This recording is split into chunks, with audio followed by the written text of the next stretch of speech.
Great. Well, welcome, Raja. Thank you for being here on the Mind Devs podcast. So I wanted to go ahead and just get started a little bit with your background. And so I guess I wanted to go ahead and ask, how did your career in marketing start? And what were some consistencies or I guess patterns that you've observed amongst yourself and even your colleagues that led you to either C-suite or other top executive positions? See, my entering marketing was more an accident, Hmm. right? I was doing my MBA and I was specializing in environmental management, which is all about pollution control and safe planet and so on. And I was doing that program, whereas part of my internship, I was there with a color cosmetics company in India at the time. Hmm. And I heard, or rather overheard, a conversation in the next cubicle between my boss and the agency people. My project was on logistics, and they were discussing about how to communicate a concept effectively to women in India about color cosmetics and how it should not be a social taboo. And I said, why are these guys struggling? So I just took a piece of paper. And on that, I said, the headline was, is it bad to look good? Hmm. And then I sort of started writing a little bit of a copy and I put some picture and then say, how about this? Now, they were thoroughly impressed. And eventually, the campaign was launched and so on. Wow. So I said, maybe actually I might be good at marketing. So that was how I shifted my specialization, or rather added a specialization of marketing to my MBA program. And then from then on, roughly 50% of my career I spent in marketing, and the other 50% I spent in managing either a business or a company or a division or things like that. So that's why I have been in marketing. And when you talk about any specific patterns, what I always found, amongst the most successful marketers that I look up to, Mhm. uh, they have had experiences outside of marketing as well. Mm. So they were managing a business, they were managing P&L of the business, or they were in sales, or they were in finance, wherever, or in operations and technology. So when they go and have these experience outside of marketing, when they come back into marketing, they're absolutely much better, well-rounded, and they are fantastic overall because they're able to look at everything from multiple perspectives as opposed to only from the lens of marketing. So that I would say is probably the single biggest pattern, if at all. And the other one I would say is that marketers who have kept themselves in terms up to date, whether it is on data or it is Mhm. on technology or it is on psychology and sociology developments that are happening, the anthropology. So when they integrate all these together, that's when marketing is really effective and you can get that competitive advantage. So some of the best marketers that I have seen, they spend a lot of time learning, Okay. keeping themselves up to date, and stay on top of things. I see. Okay. You hit it right in the nail. I was going to ask. So just always learning and seeking for more and new information. Okay. Interesting. Um, and so, well, first off, thank you for writing the book, Quantum Marketing. A great, wonderful book. If you haven't checked it out and you're interested in marketing, please go ahead and check out Quantum Marketing. Now, I'm curious, did you face any sort of would it be, did you face any sort of either tension or maybe backlash from your peers within the marketing industry? Because it's a very like, I mean, people ask me about the book and I tell them, I think this is one of those books where it's like it's like a time machine that took me 10, 20, 30 years into the future to show me to pretty much show me the future of marketing as if I went to the year 2050, 2060, and they were just trying to catch me up on what's occurred in marketing and pretty much showing how everything we do now in marketing is going to completely be obsolete. How have you faced any sort of that tension or backlash from the marketing industry? See, the key thing is I have got many proof points Mm-hmm. and I got my logic very clearly laid out, right? Mm-hmm. So I'm not trying to just make some wild assumptions and wild hypotheses. So I'm actually drawing conclusions. So firstly, what if you look at my book, Quantum Marketing, it has three themes. Theme number one, that marketing is in a deep existential crisis. Why do I say that? I refer to the CEO surveys, where many CEOs, more than 70%, have said they don't have any confidence in their CMOs or in their marketing departments to drive growth. Mm-hmm. That's a disaster. Marketing is being fragmented, and the four P's of marketing, only one is what marketing is holding on to, but product, price, and place are being managed by functions outside of marketing. New C-suite roles are coming in, like chief growth officer, chief revenue officer, chief customer officer. If you take away revenue, growth, and customers, what is left in marketing? Fluff. So if you look, and many companies have already eliminated the role of CMO. All this is what I categorize as my first theme, which is marketing is an existential crisis. Nobody can deny that. The second theme is marketing has been evolving since antiquity. It has gone through four paradigms. Mm-hmm. Each paradigm was moved to the next paradigm by a couple of technologies. Like paradigm 1 to 2 was radio and television. From 2 to 3 was internet and data analytics. 3 to 4 was mobile and social media platforms. Now we are at that cusp between the fourth and the fifth paradigms. If you look at the previous paradigms, I said it's two technologies at a time that were disrupting marketing. Mm-hmm. Now it's going to be more than 24 technologies which are going to disrupt marketing. So imagine what will be the level of disruption. It will be unprecedented. So you got artificial intelligence, augmented reality, virtual reality, blockchains, Internet of Things, wearables, smart speakers, autonomous cars. It's like 24 technologies when they're coming. Marketing is not going to be the same. So I'm saying we are about to enter this fifth paradigm. So the evolution of marketing to the fifth paradigm and how that fifth paradigm will look like is my second theme. The third theme, what do you do about this fifth paradigm? How do you survive and how do you thrive in this? So I give a high level playbook. Things like how do you look at consumer insights through neuromarketing? Mm-hmm. How do you get into things like multisensory branding or multisensory marketing? Okay, how do you rethink entire concept of loyalty? How do you rethink the concept of advertising? So I've started giving a broad playbook, you can say, on each one of these areas. How do blockchains get developed? What should you do as a marketer if you have to get into artificial intelligence, and so on? So each one of these, that's a third thing. So nobody can say this is wild or this is crazy. And what I also did is before I published the book, I sent the manuscript to multiple subject matter experts, whether it is professors at Harvard kind of places. It is to some of my peers. And I have sent it to some of the subject matter experts, like somebody who knows blockchains. I sent that person the book, saying that, hey, read the section on blockchain, tell me. You read the section on AI and tell me, have I said the right thing? Is it wrong? And the feedback has been incredibly positive. So thank God now I feel very gratified. I've been getting tons of positive feedback from my peers, the other CMOs. The book went on to become a Wall Street Journal bestseller. It has received the Best Advertising and Marketing Book at the International Book Awards. It has received a Congratulations. Stevie Award. Thank you. It has received a Stevie Award in the category of Best Business Books at the bronze level. So there are so many things that are happening, which I feel very good about. So there has not been any backlash, but there has been a lot of positive feedback to the book. Thank God.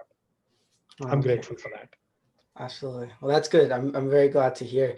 And so, well, yes, you mentioned a lot of different perspectives, as you say, and I thought it interesting. You mentioned perspective because you in the book you talk about before you go into marketing. You know, you recommend someone. I believe it was going to sales, and as you said here now, it's to get a better perspective. Correct? Am I understanding that correctly? Of when you're in a marketing position, you have a different perspective from the other side. So what I say is that to be a very successful marketer, you need to go through other functions over a period of time. each time you spend time outside of marketing in some other function and come back into marketing, you'll be a much better marketer. That's what I'm saying. Yeah. Okay. Right. Thank you. So one of the more provocative ideas, I thought it was rather funny. You're talking about how advertising is dead, and I know you sort of put in the parentheses as we know it. Currently the way we're doing it today, just to sort of ruffle some feathers. But I guess if you could go ahead and just share with us why you think it's not working the way it is going to date, and sort of what your counter to that is, as you discuss in the book. Yeah. So it's very simple, Ryan. So put yourself in the shoes of a consumer. So as a consumer, what do? Sometimes I sit in front of the computer or my what do you call iPad or whatever is the device, and I start watching videos. So there could be songs from Bollywood, there could be some animal videos, there could be whatever it fancies. Right? So suppose I'm watching a program on songs from Bollywood. Every 3 minutes, there is an interruption. Every 3 minutes. With an ad, the interruptions are so bad that they stop even in the middle of a song. Because if the song is 6 minutes long, they're not going to let me watch 6 minutes uninterrupted. They would rather interrupt my song, play the video, play the ad, and then only can move. Now, it got even worse, where they're showing 2 ads. There's an ad 1 of 2 and ad 2 of 2. And I have to wait for that skip button to come. So I'm just clicking it. I'm not even paying attention to those ads. And if I pay attention to those ads, I'll make sure I won't buy the product because I'm annoyed. Yes. So what do? So in digital, there is so much amount of advertising crowding that if I know a little bit of technology, I'll put ad blockers. How many people do ad blockers? 600 million at a minimum today. The estimates go all the way up to 2 billion. So ad blockers is one. Number 2, people actually tune out, meaning when the advertisement is coming, they ignore it and then they start looking at their emails or text messages, or they go and take a bio break. They don't pay attention to ads. Number 3, people dislike ads so much that they're willing to pay money to be in an ad-free paid environment, like an Amazon Prime or a Netflix. Netflix few months back has announced that they had more than 200 subscribers who are watching more than maybe billion hours every week. So that time is not available for marketers. So between ad blockers and ad-free environment, marketers are being told, please get out of my way. I don't want your interruptions. I want a seamless, beautiful experience, and you're bugging me. You're really bothering me. So I'm going to put ad blockers, and I'll also pay money to somebody to make sure that no advertisements are put in that environment. When consumers are feeling like this, and I as a consumer feel like this, how can I hold on to the same old model of advertising the way we have been doing forever? The other interesting thing is, it has been found that the attention span of human beings is now less than that of a goldfish, less than 8 seconds. And an average consumer is exposed to about 3,000 to 5,000 messages every single day. The brain doesn't just simply process it. Again, tuning out and filtering out. So advertising is becoming very, very ineffective from all those points of view. Hence, I say advertising, as we know, is dead. Now, the need for communication is not dead, but the way the need is addressed is through some other means, not through advertising. Does it answer your question? Yes. Yes. Okay. Yeah, absolutely. And so another, you mentioned the technologies into this fifth paradigm going into it. I know you mentioned the technology Big Bang and a bunch of different technologies that will be helping us advance again into this fifth paradigm. What are some of the key players you think will help us advance? I guess, what do you think will be the biggest technological change that'll bring into the world of marketing, that'll help shift the world of marketing over the next decade? Yeah, forget about even next decade. I can tell you for the next 2 years. Okay. artificial intelligence is going to be the single biggest disruptor of marketing. It will be the single biggest enabler. It will also be the single biggest disruptor. Number one, augmented reality and virtual reality are going to be a huge, huge disruptor. It actually gives new dimension to marketers to play with. It's an extraordinary new dimension. Then you have got, for example, I'll just tell you, when you look at artificial intelligence today, artificial intelligence is used already in creating ads. At Mastercard, we are using it. These are not video ads at this point in time, but if you could produce fake videos, how difficult is it to produce ads through AI? It's not a big leap. Yeah. Ads are creating music. There is a contract between a record album at the company and an artificial intelligence engine. Okay, and they're producing 20 albums. AI is producing 20 albums. Right. Then you have got AI is producing beautiful pictures. Like if you take your picture and say, I want my picture to be rendered as though the painting was done by Rembrandt or Monet, whoever it is, it'll change it to their style. And then you can actually see there is a real new painting, which is very, very authentically looking, in terms of its, if it is supposed to be a Monet, it'll look like that. So AI is going to play a huge role. Augmented reality adds a new dimension. So literally in a physical space or a digital space, it adds an extra layer of information, which is incredibly powerful. So imagine, and this is the example I used in my book also. For example, today you look at IKEA. IKEA as a company, the furniture company. So for example, they have got an AR app, augmented reality app. So you click their furniture, and then you go to the AR side, and then you look at the room, and you can drop the furniture in a particular place in your room and see how it looks. Does it feature well in your fit well in your room? Is the color combination all right? It's a beautiful incremental layer. So which would not have happened if you did just mere online shopping, online browsing before, or even if you went to a shop, you don't know how it is going to look at your home. So this augmented reality bridges that.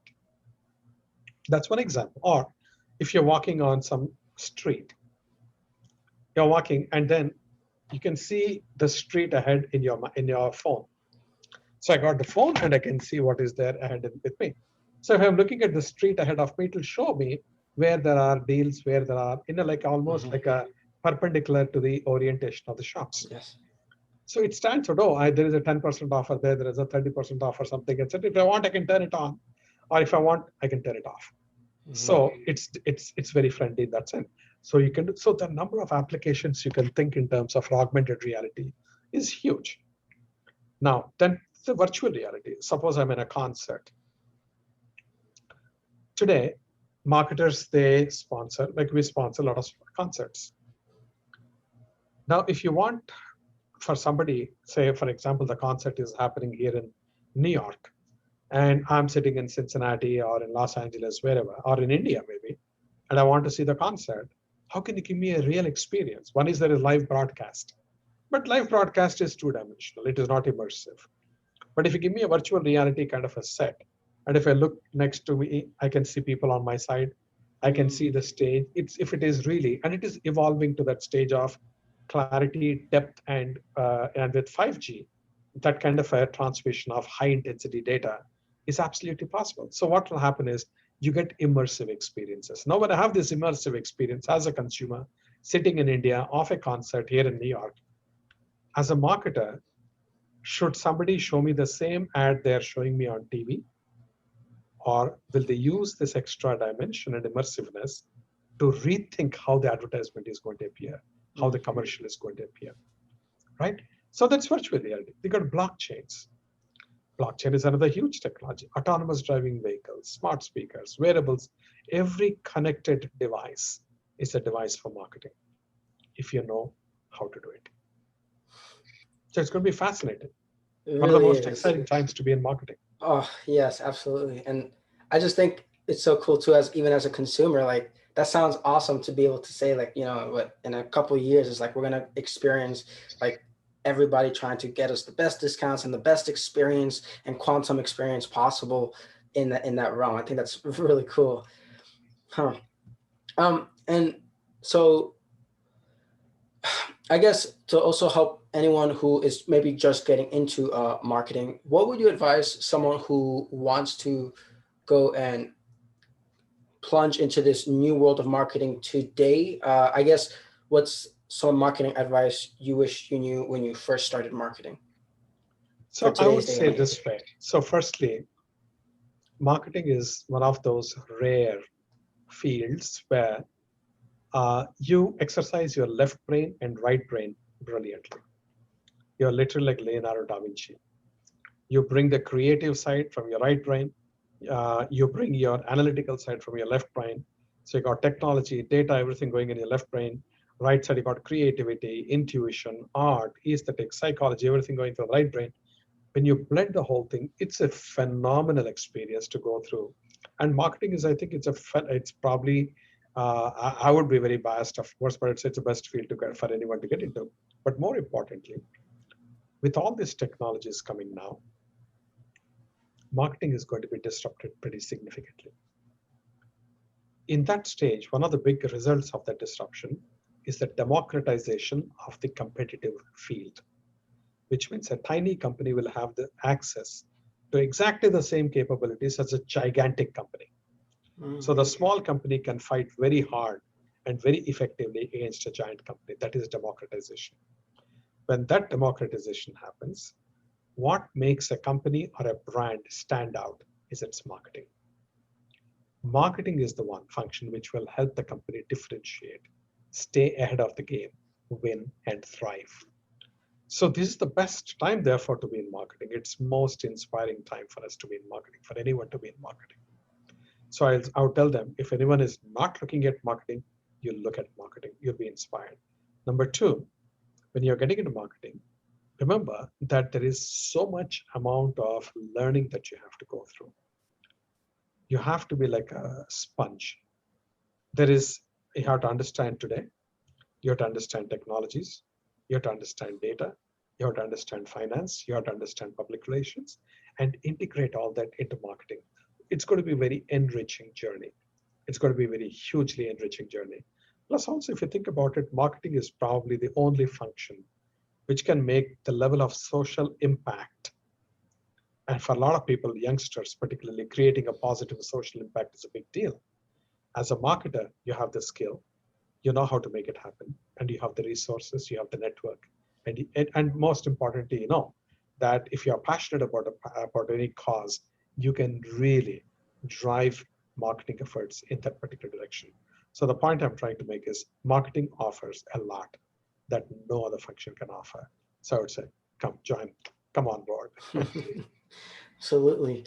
And so with the book, I felt it was very like sort of, I guess, as you said, what is like a playbook, very sort of macro.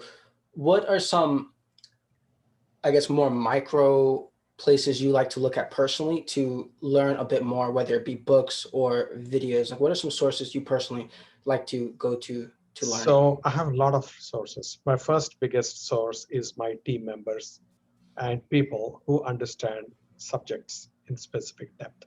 Like, for example, when I wanted to learn blockchains, I Mhm. went to one of my colleagues who's an expert at blockchains.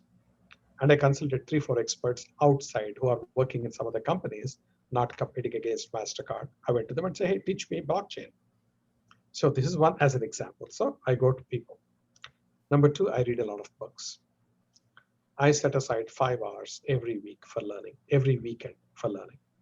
So I read a lot, or either listen to an audiobook, but I do that. I do Coursera courses, Mm.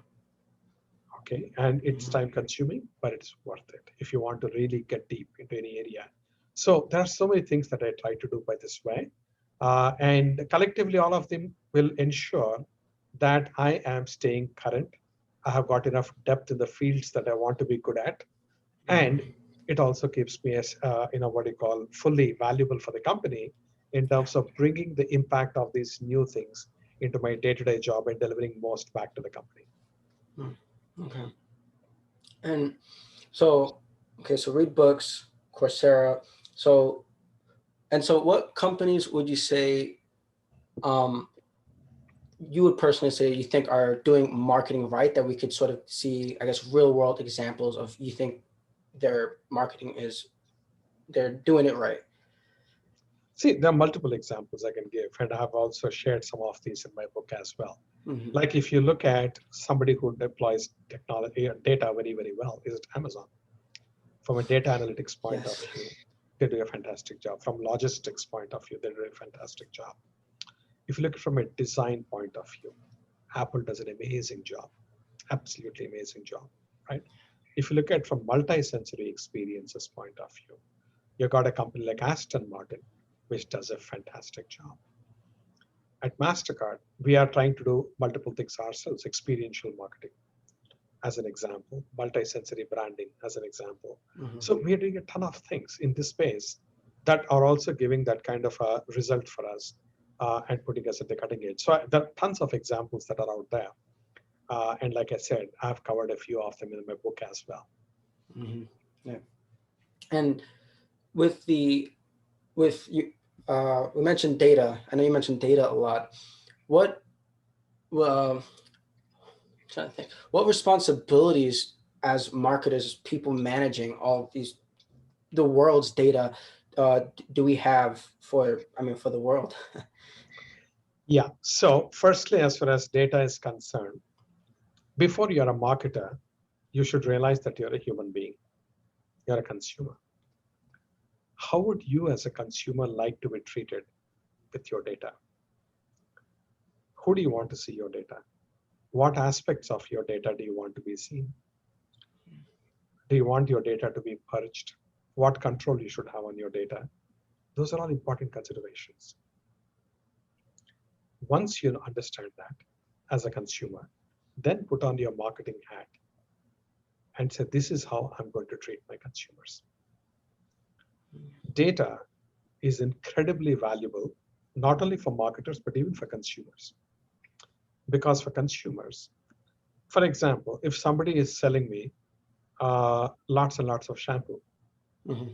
they're wasting the money because I don't have a whole bunch of hair on my head, right? I'm just giving you a facetious kind of an example. But the point is, if they know what I want, they can serve me relevant advertisements. If they can track which ads I have seen, they can be smart and not annoy me with a repetition that is mindless, but that requires retargeting capability. And you need to be able to control the frequency of how many ads you want to show an individual of a particular theme. So you can give better value and relevance to the consumer using consumers' data and their behavioral data. But on the other hand, the point which you said is very right. Marketers have got a complete responsibility. They have to take responsibility for keeping the data safe, using it for the right purpose after the explicit permission from the consumers. If consumers should agree to it.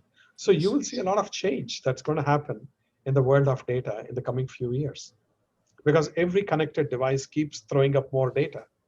And this data, what would you do at some point in time? There is so much of data that is flowing. Sometimes you don't need the data at all, but where you have the data, what precautions you take, and then how do you use it? And how do you track that you are using it only for that and nothing else? It's a pretty fascinating and a huge topic in itself. Yeah, definitely. And so what are some books that you have personally found, I guess, again, for anyone, one book that you found for anyone that's new to the world of marketing, and one that you recommend to pretty much every marketer you meet, that they have to have read that book in a sense? There are lots of books, but I would say I'll give you 3 or 4 books, which I'll highly recommend. One is called Persuasion Code by Christoph Morin. It's a fantastic book to understand, how people are. It's a brilliant book. One should read that. I would say, I'm very biased towards behavioral economics, Predictably Irrational. Brilliant book by Dan Ariely. That's 2. The third one I would say is some of the foundational aspects of what do you call marketing that you can learn. There are a whole bunch of textbooks which are there, so I'm not getting into the textbooks part of it. But your other question, which book should everyone read? And I'm not kidding. I think it should be Quantum Marketing. That's my own book. It's not meant to be a plug, but maybe it is as well. But the thing is, it is one of the, I think it's like as I said, I made it very simple for everyone to understand, even for non-marketers to understand. It captures, it explains in simple language, very conversational, very accessible, and then gives you an idea of what to do about after learning something around these things. So I would be very biased, of course, but I would say that at least from the feedback that I'm receiving, many people are finding it hugely beneficial, and hopefully some of your listeners would also take a look at it. And if they don't want to buy, they can always look it up in a library. So I think reading it is more important. Buying is less important.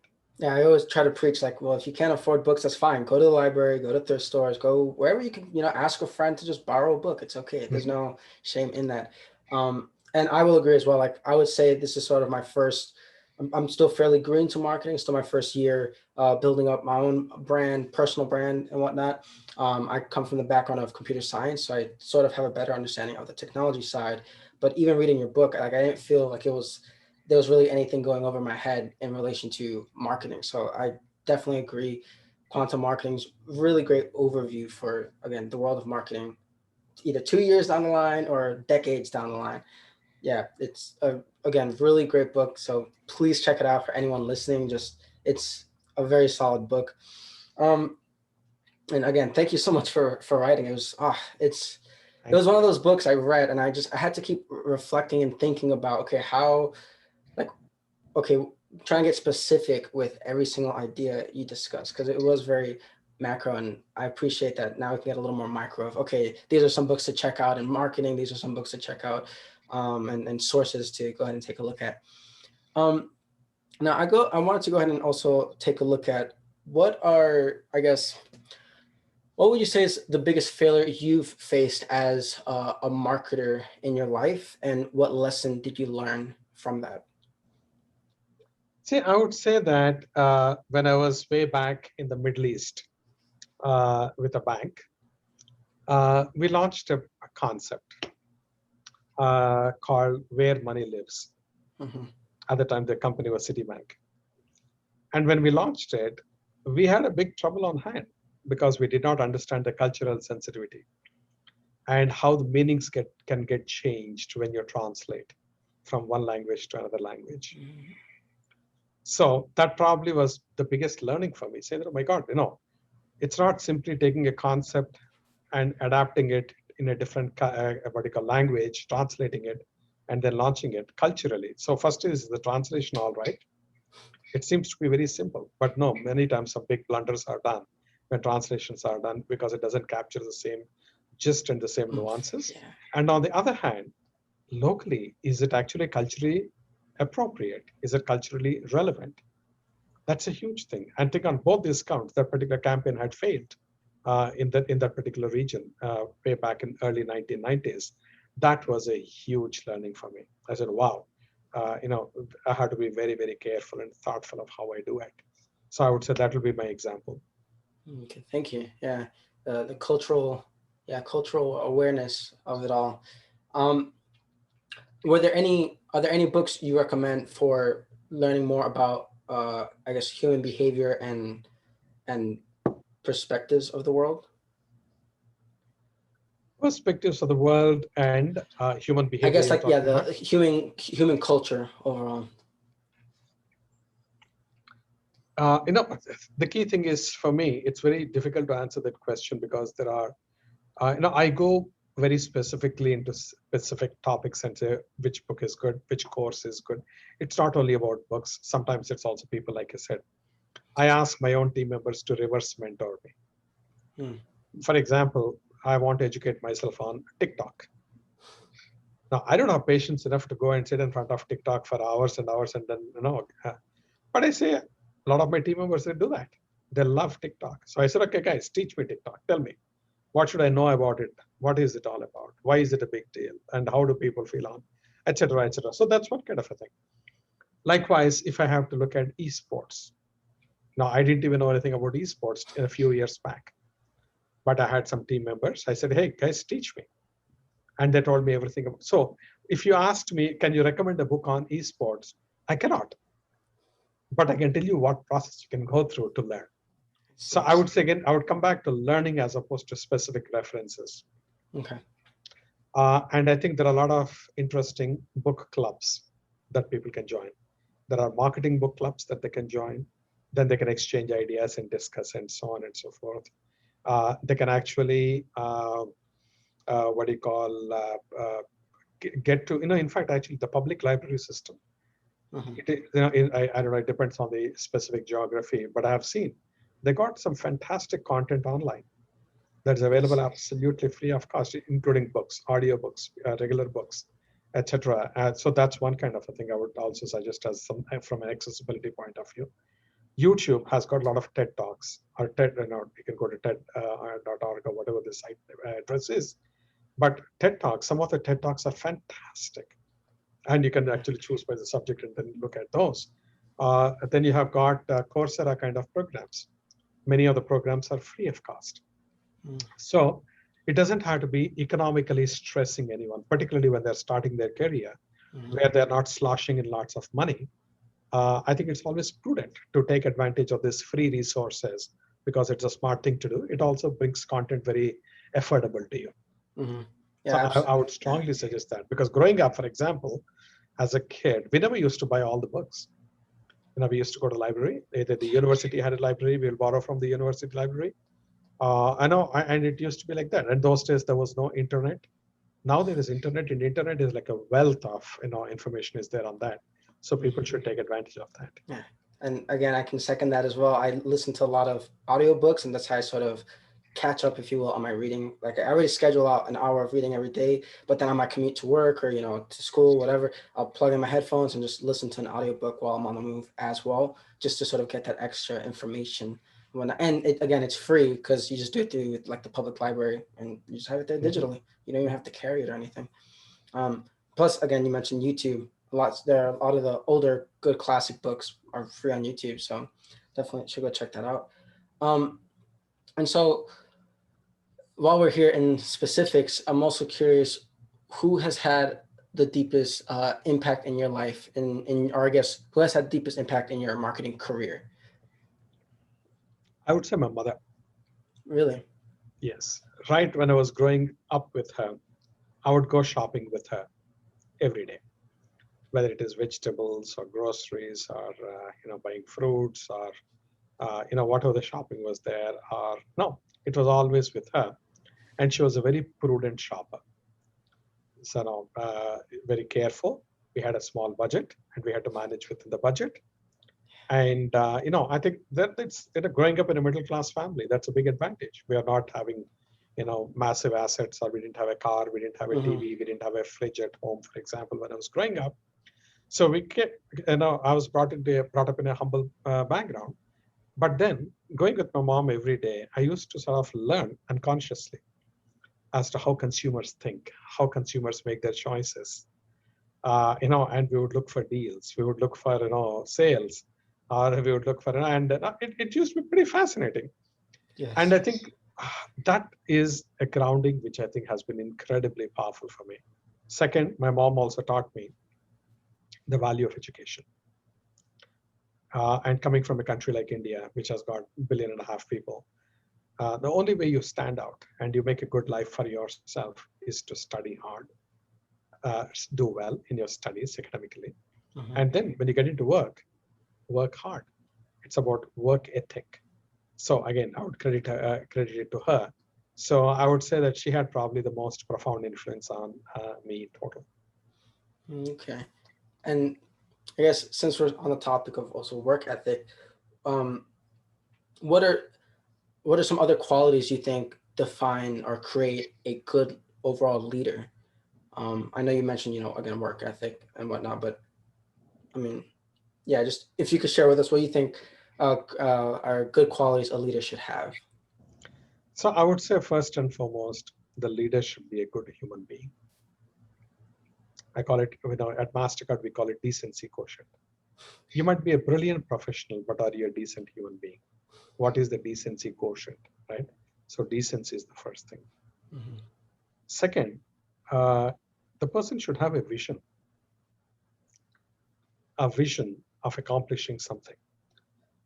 Only then a leader is able to inspire the team because he or she has a vision and they can articulate that vision in a way that inspires the team. So communication is very critical. That's a third one. Fourth, the person should not only have his or her head in the clouds and not only have a good heart, but should also have feet firmly on the ground. It's like being pragmatic, in other words. Mhm. So you need to be pragmatic, not just innovation and creativity Yeah. and theoretical. No, you need to be pragmatic, right? Mhm.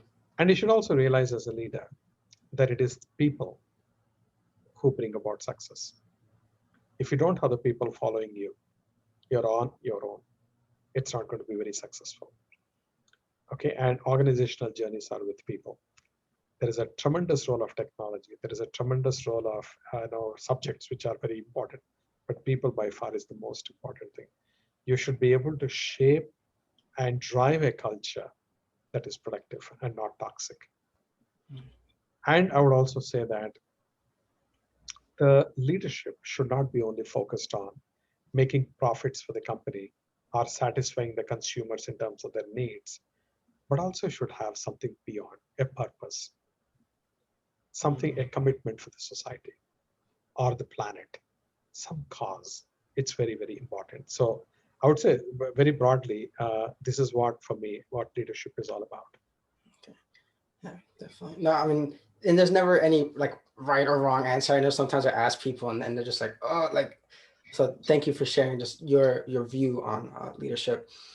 And we started talking about leadership, and I also thought of in the book you mentioned sort of that relationship between the CEO and the CMO, and you sort of want to build that relationship with the fellow leaders in the business.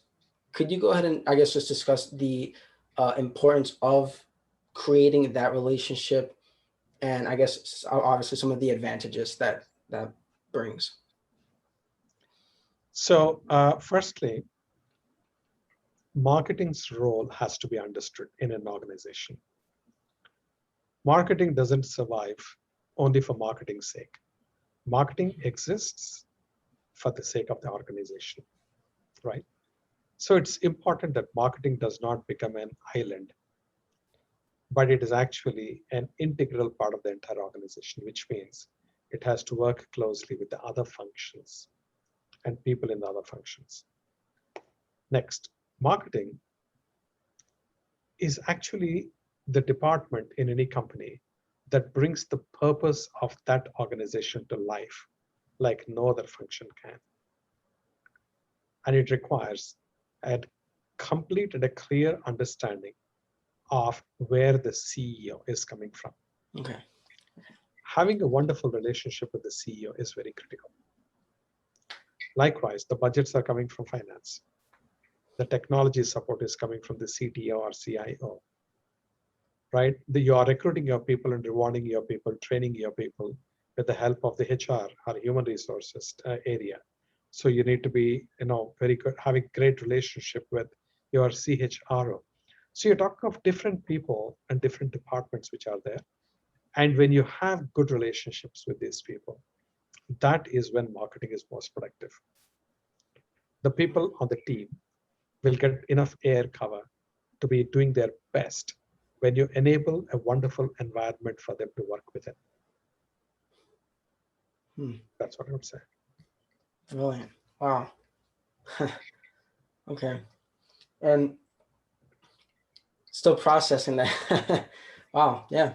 I mean, we're human, right? Like, it's important to focus on the human aspects and the relationships, and because at the end of the day, we're all just humans. And so I'm also curious, we talked about a little bit about your background and your experiences so far, and even now. So what are you currently learning now today, either specifically today or over the last week or so? I'm actually learning about NFTs. Oh, really? Non-fungible Yes, tokens. correct. I'm reading up about it and understanding what they mean, how they are made, how they're minted, how they Mhm, are being auctioned or traded. mhm, And it's a complete new field for me. I mhm. didn't know about NFTs. I haven't even heard of NFTs till 1 year, till a few months back. Yeah. Now I said I need to better understand what it is, and is there any Yes. opportunity for me to do anything in that space? Mhm. So that's what. So NFTs is what I'm actually reading about, and there was a book that was written. I believe it is by Shelley Palmer. So that's the book I'm actually reading, Okay. and it's a very nicely done book actually. Yeah. Yep. Yeah. Funny enough, I also started trying to learn about them maybe 2 months ago, just through YouTube. Like where do you go to mint like the NFTs, and how do you make them? How do you make the art and all that stuff? So, oh, okay, cool. NFTs. Wow, brilliant. And what if you can talk about it, right? I mean, what is a project or some projects you are most excited to currently be working on? That I cannot tell you. Okay. Um, So anything on Mastercard side, that is forward-looking, future-looking, I cannot I talk see. Yeah. about it Okay. because obviously it is sensitive from a Yes. competition point of view and at so many other levels. Yeah, absolutely. Um, and then lastly, I just wanted to also ask, how can I go ahead and add value to you? So I would say as follows: if you come across any interesting books Hmm. or interesting topics, please send them my way. Okay. And if you have got particularly ideas, concepts, and I keep looking at them all the time, because many of the best ideas don't necessarily come within the organization, but they come from outside the organization. And if there is a path to collaboration on these kind of scenarios, it's fantastic. So the best thing that you can help me with is if you get ideas of what Mastercard can work on, that'll be Hmm. fantastic. Or if you're talking about what do you call some of the books that you might have read or a program that you might have seen, I'm always looking for what my next set of books have to be. So this will be very Okay. helpful. Absolutely, will do for sure. And just to help you out as well, where can people who want to learn more about you, how can they reach out to you? So they can multiple. One is they can go to my LinkedIn page, Rajamannar, or they can go to my Twitter at Rajamannar. In fact, on LinkedIn, I'm writing a newsletter every 2 weeks. It's Hmm. called Quantum Marketing Sense. And you also have So your that, live sessions, right? I've yeah, been yes. following And then those. I've got my live session today. I had my third live session Hmm. with the Chief Customer Officer of CVS. So this I'm intending to do at least once every month, if not twice every month. Okay. So that's two. And and they can also follow me on Instagram, or they can reach out to me. They can write to me on this is raja.rajamannar at quantummarketing.com. And I'll make sure to add that in the description too, in case they want to copy it over, of Perfect. course. Um, I guess something also came to mind. I'm curious, what what has helped you network throughout your time in marketing with other business people and just other CMOs, just other people in general? What has helped you grow your network overall? I think it is conscious effort. Okay. It's conscious effort to get involved in associations like the ANA, like the WFA, like the Ad Okay. Council, or the CMO Club, where you get people, like-minded people coming in together. You exchange notes, you understand from them what they are doing, you support each other, you borrow ideas from each other there, so long as they're in the non-competing categories. Mhm. I find it extremely helpful, that networking point of view, and nothing like being in industry forums. Okay. Yeah. Awesome. Brilliant. Well, thank you, Raja, so much for your time. Truly, truly appreciate it. Thank you, Ryan. Appreciate me having here, and I look forward to speaking again with you sometime soon. Take Absolutely. care, stay safe, and be well. You too. Take care. Thank you.